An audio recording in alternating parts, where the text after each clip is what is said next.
Peace, fam.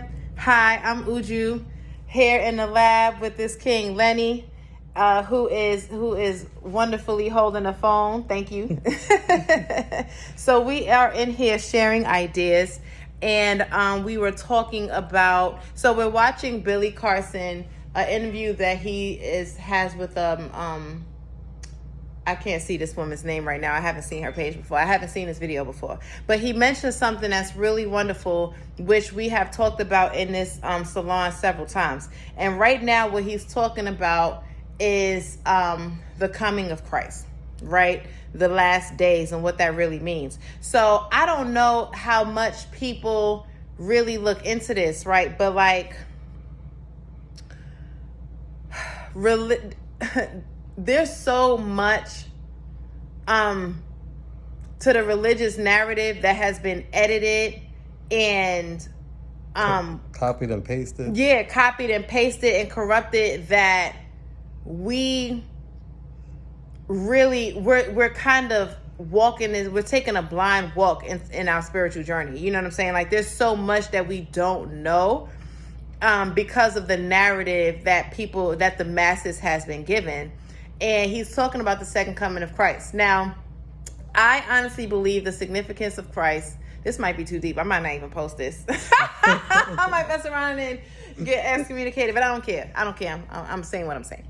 So I honestly believe that, first of all, Christ, I believe that the Bible is a story of consciousness.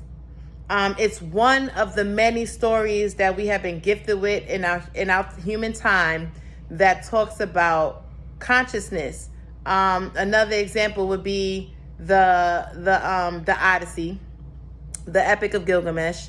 What is the Bhagavad Gita?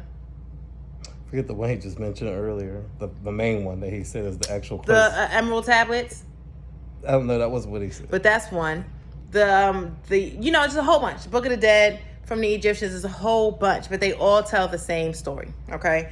And so I really believe that this is all a story of consciousness, and which is all that we are. We are consciousness. We are all part of the same consciousness, just expressed in different forms and different angles, different light reflections, you know what I mean? Different reflections of light. And so I also believe that Christ, the essence of Christ, is a consciousness. It's not, the essence of Christ is not this man that lived and did all this work and was just this miraculous being. Now, granted, I do believe that Christ was a miraculous being, but I believe he was miraculous because he was enlightened. He practiced the law of the universe. He had mastered the law of the universe. He had reached enlightenment. So he didn't there wasn't anything about him that made him so, okay, well, there were some things about him that made him different from the masses, but the things that he did were not accessible to the masses. Other people can do it too. And so now Billy Carson mentioned the second coming of Christ, and he mentioned what I believe and have said before and have been fought on. So I kind of keep it to a small circle, but I believe that the second coming of Christ is not going to be a man in the clouds and trumpet sounding. It's the Christ consciousness. It's the Christ consciousness. Christ is the way, the truth, and the life. No man can come to the Father but through me. You cannot reach enlightenment unless you practice that way, unless you live in that level of consciousness. And so I believe that Christ consciousness is coming back. And there is a scripture in the Bible that says, I will return when everyone has heard my name. You can't deny me. You know who I am. And that's essentially it. When everyone has been exposed to the way of the universe, when everyone has been exposed to our true nature as conscious beings, then that is the second coming of Christ. And what does that mean? And then, it talks about how there'll be a utopia. There'll be the battle, and then good will win, and then there'll be like a utopia. So what we need to understand is that's happening now, y'all. That is happening now. Okay, COVID was a huge marker for that. Like, there was a great divide, and it's really been that way ever since. If you notice, there's been a great divide of consciousness. You know what I'm saying? And it's very obvious. Like, it's getting to the point where you really need to pick a side, and not pick a side in terms of adversity. You know, there's no adversity here, but you really need to take a solid stand, because this is really real. You know what I'm saying? And it's becoming easier to take that stand. There's really not much of a gray area anymore when it comes to consciousness and spiritual practice and energy, how we're vibing, how we're feeling. You know, like, it's becoming a thing.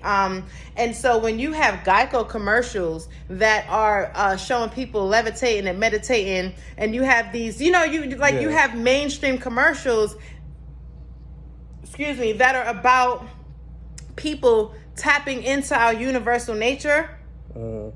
This is Christ consciousness being exposed to the masses, being accepted, being revealed, being seen by the masses. Okay, everyone will at least have heard the name. Now, you can take a choice if you're going to follow or not, but you've been offered the choice. Everyone has been offered the choice. There's a lot more exposure than there. Yes, there's a lot more exposure. Everyone has been offered the opportunity of awareness.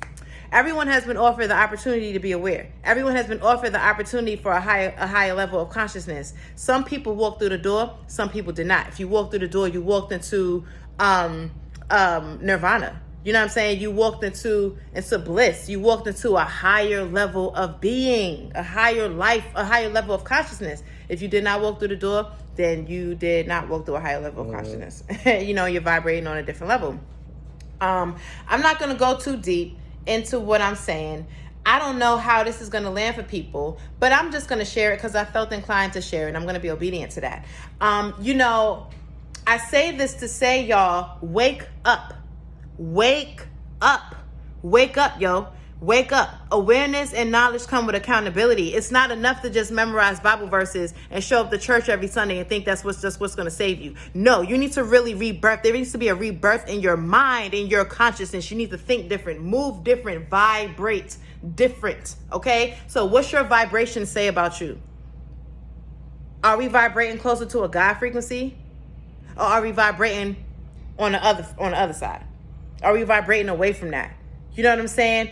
I truly believe God is love. I have no contest about that. So are we vibrating in love, in peace? And if we're not, are we taking a look at the resistance and actively working to remove it? Or are we just unconscious? Are we just going through the motions? You know what I'm saying? So, and to be honest, again, it's not easy work. It's not easy work. What this requires of you, it requires everything. It requires us to die and to be born again. That means everything that we were, everything that we did is like it's a rebirth. It's a renewing. That means we are giving it up. It's not, I'm going to hold on to this, but I'm going to dip and dabble over here, but I'm going to keep no, that means you are trusting, you are completely submitting to a new way of being so that you can have a new mode of existence. Listen, everything is saying the same thing. The story of manifestation, law of attraction. Oh, listen, y'all, this is common talk now. This is common talk. You can open a regular magazine. I can open an Essence magazine and see this right now. This is common language. And so everyone, I'm just inviting everyone to just really live intentionally. I'm inviting everyone to embrace intentional living. What that means is different for everybody. And that's the reason why I'm doing my self-mastery coaching. And this is not a sales video, but I'm gonna plug this in shamelessly because it's really real. This is the reason why I do this, to help people become aware so that we can be intentional with the life that we live. When you know better, when you are aware of things, you can make different decisions. That exposes you, that opens you up. You can now access different experiences. You can now vibrate on a different level. You know what I'm saying? So at the end of the day, I'm just offering this video and offering these ideas and offering this insight to encourage everyone. Long story short, man, live with intention. Get serious about this shit. Like, it's not just it's not, if you're not going within, if you're not taking some good looks at yourself and learning yourself, then you're missing a lot. You're missing a lot, because the key to salvation is within. It's not without. It's not in the church. No shade. No shade to all the people that lead congregations. I honor what you do. You know what I'm saying? Especially when it comes from a place of integrity. When it comes from a place where you genuinely want to help other people, I honor that. But I have to keep it real. Pastors and parishioners and those people that pray over you, they're not your salvation. They are not going to take the spiritual walk for you. Everyone has to take it on their own. Everyone has to journey within to find the God within and connect and to vibe out and to shine that way. So I just want to encourage people to do that. Everybody have a beautiful day. Just sharing love and light. And I'm just wishing everyone your freedom, just all good things for real, because that's what we deserve. That's what we're made for. So thank you for watching, fam. Thank you for holding the camera, and carpe diem.